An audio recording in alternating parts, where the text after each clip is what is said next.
மதுவை குடிக்கும் ஆண் ஈக்கள் பெண்களை ஈழ்க்கும் புதிய ஆய்வுகள். ஆண் ஈக்களின் உணவில் மது சேர்ப்பது பெண்களுக்கு கவர்ச்சிகரமாக மாறுவதற்கு உதவுகிறது. இது இனச்சேர்க்கையை அதிகரிக்கிறது. பழ ஈக்கள் பொதுவாக அழுகிய பழங்களில் மது உற்பத்தி செய்யும், அதில் உள்ள மாவுச்சத்துக்கள் மற்றும் ஈஸ்ட் ஆகியவற்றால் ஈர்க்கப்படுகின்றன. ஆண் ஈக்கள், குறிப்பாக ஒருபோதும் இனச்சேர்க்கை செய்யாதவை, மதுவுக்கு அதிக ஈர்ப்பு காட்டுகின்றன. இதற்கான காரணம் மதுவின் வாசனை மூளையில் உள்ள 3 நரம்பியல் வலயங்களால் கட்டுப்படுத்தப்படுகிறது.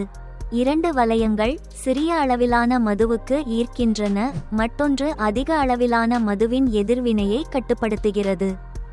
இதனால் ஈக்கள் மதுவின் நன்மைகளை அனுபவிக்க, ஆனால் அதற்கான அபாயங்களை கவனமாக எடை போடுகின்றன. இது அவர்களுக்கு ஒரு கட்டுப்பாட்டு பொறிமுறையை உருவாக்குகிறது, போதை ஏற்படாமல் மதுவின் அனைத்து நன்மைகளையும் பெற அனுமதிக்கிறது.